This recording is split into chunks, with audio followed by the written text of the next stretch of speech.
Hello. ഞാൻ നേരത്തെ ബാർസലോണയിലെ സ്ട്രീറ്റൊക്കെ എങ്ങനെയാണ് ഇരിക്കുന്നത് എന്നൊരു വീഡിയോ ചെയ്തിരുന്നു. അതിന് ഒരുവിധം നല്ല റെസ്പോൺസാണ് കിട്ടിയത്. അതുകൊണ്ട് ഞാൻ ഇന്ന് ലണ്ടനിലെ സ്ട്രീറ്റൊക്കെ എങ്ങനെയാണ് എന്ന് ഞാൻ കാണിച്ചു തരാം. സ്പെയിനിലെ സ്ട്രീറ്റ് കാണണമെങ്കിൽ നേരെ ഡിസ്ക്രിപ്ഷനിൽ പോവുക, അവിടെ ലിങ്ക് ഇട്ടിട്ടുണ്ട്. ലണ്ടനിൽ ഒരുപാട് മലയാളികൾ ഉള്ളതുകൊണ്ട് എനിക്ക് തോന്നുന്നു യൂട്യൂബിലൊക്കെ ഒരുപാട് വന്നിട്ടുള്ള വീഡിയോ ആയിരിക്കണം ഇത്. എന്നാലും ഞാൻ ലണ്ടനിലെ സ്ട്രീറ്റിനെ പറ്റി പറയാം. ലണ്ടനിലെ സ്ട്രീറ്റിലെ വൃത്തിയെ പറ്റി ആദ്യം പറയാം.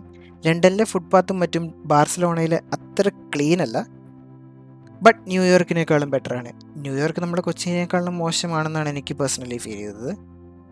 ഈ വീഡിയോയ്ക്ക് നല്ല റെസ്പോൺസ് ഉണ്ടെങ്കിൽ അടുത്തത് ഞാൻ ന്യൂയോർക്കിൻ്റെ സ്ട്രീറ്റിനെ പറ്റി ചെയ്യുന്നതായിരിക്കും.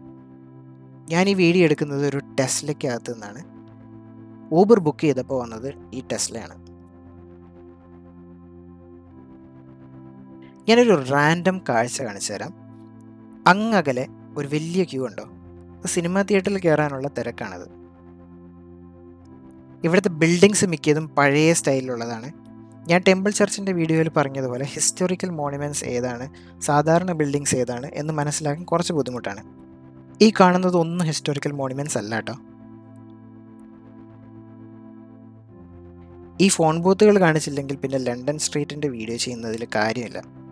ഇതിൽ പലതും വർക്കിംഗ് അല്ല, പലതും ലണ്ടൻ്റെ ലാൻഡ്മാർക്സ് ആയിട്ട് മെയിൻറ്റെയിൻ ചെയ്യുന്നതാണ് എന്ന് ചില ഫോൺ ബൂത്തുകളിൽ എഴുതി വെച്ചിട്ടുണ്ട്. സൈക്കിൾ റെൻ്റ് എടുക്കാൻ പറ്റും. ബാർസലോണയുടെ വീഡിയോയിൽ കണ്ടതുപോലെ തന്നെ ഒരു ഗിഫ്റ്റ് ഷോപ്പാണ് ഈ കാണുന്നത്. ചില റോഡുകളിൽ ഇതുപോലെയുള്ള ബോർഡുകൾ കണ്ടു. രാവിലെ 7 മുതൽ 10 വരെയും വൈകുന്നേരം 4 മുതൽ 7 വരെയും ഈ റോഡിൽ പ്രൈവറ്റ് കാറുകൾ കയറാൻ പാടില്ല എന്നുള്ളൊരു ബോർഡാണ്. ബസ്, ടാക്സി എന്നിവയ്ക്ക് കയറാം. അതുപോലെ ഈ റോഡിലുള്ള വീടുകളിൽ താമസിക്കുന്നവരുടെ വണ്ടികൾക്കും അവർ വിസിറ്റ് ചെയ്യാൻ വരുന്നവരുടെ വണ്ടികൾക്കും കയറുന്നതിൽ പ്രശ്നമില്ല. ലണ്ടൻ ടാക്സി എല്ലാം ഇതുപോലെയാണ് ഇരിക്കുന്നത്. പഴയ ഐക്കോണിക് ലണ്ടൻ ടാക്സിയുടെ ഷേപ്പ് എങ്ങനെയായിരുന്നോ അതുപോലെ തന്നെയാണ് പുതിയ ലണ്ടൻ ടാക്സികളുള്ളത്. കുറച്ച് എക്സ്പെൻസീവ് ആണ് ലണ്ടൻ ടാക്സി എന്നാണ് ഞാൻ കേട്ടിട്ടുള്ളത്. ഊബറിലൊക്കെ കൊടുക്കുന്നതിൻ്റെ ഇരട്ടിയിൽ കൂടുതൽ റേറ്റ് വരുമെന്നൊക്കെയാണ് അറിഞ്ഞത്. ഞാൻ കയറി നോക്കിയിട്ടില്ല, കേട്ടിട്ടുള്ള അറിവ് മാത്രമാണ് കേട്ടോ. ഇത് ചെറിയൊരു വഴിയാണ്. 2 ബിൽഡിങ്ങിൻ്റെ ഇടയിൽ കൂടെ മുകളിലേക്ക് സ്റ്റെപ്പ് കാണുന്നുണ്ട്. പക്ഷേ ഇത് ബിൽഡിങ്ങിൻ്റെ അകത്തേക്കുള്ള വഴിയല്ല, അപ്പുറത്തെ സൈഡിലെ റോഡിലേക്കുള്ളതാണ്. ഇതുപോലെ ബിൽഡിങ്ങിൻ്റെ ഇടയിൽ കൂടെ വഴികൾ ഞാൻ കുറച്ച് കണ്ടിരുന്നു ഇവിടെ ചില റോഡുകളിൽ റോഡ് സൈഡിൽ വണ്ടി പാർക്ക് ചെയ്യാൻ പേയ്മെൻറ്റ് വരുന്നുണ്ട്. ഈ കാണുന്ന നമ്പറിൽ വിളിച്ചിട്ട് ലൊക്കേഷൻ കോഡ് പറഞ്ഞാൽ 4 മണിക്കൂർ നേരത്തേക്ക് ഇവിടെ കാർ പാർക്ക് ചെയ്യാൻ പറ്റും. 4 മണിക്കൂർ കഴിഞ്ഞാൽ അടുത്ത 1 മണിക്കൂർ നേരത്തേക്ക് ഈ സ്ട്രീറ്റിൽ തന്നെ വണ്ടി പാർക്ക് ചെയ്യാൻ പറ്റില്ല. റിംഗോ എന്ന ആപ്ലിക്കേഷൻ വഴിയും പാർക്കിംഗ് ബുക്ക് ചെയ്യാൻ പറ്റും.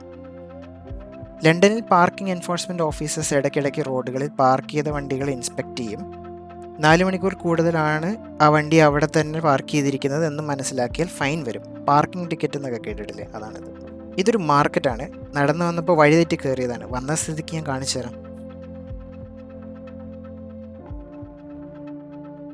ഒരു ടിപ്പിക്കൽ മെട്രോ സ്റ്റേഷനും ആപ്പിൾ സ്റ്റോറും കാണാം ഇവിടെ. ലക്ഷറി ഐറ്റംസ് വിൽക്കുന്ന ഫേമസ് ആയിട്ടുള്ളൊരു സ്റ്റോറാണ് ഹാരോഡ്സ്.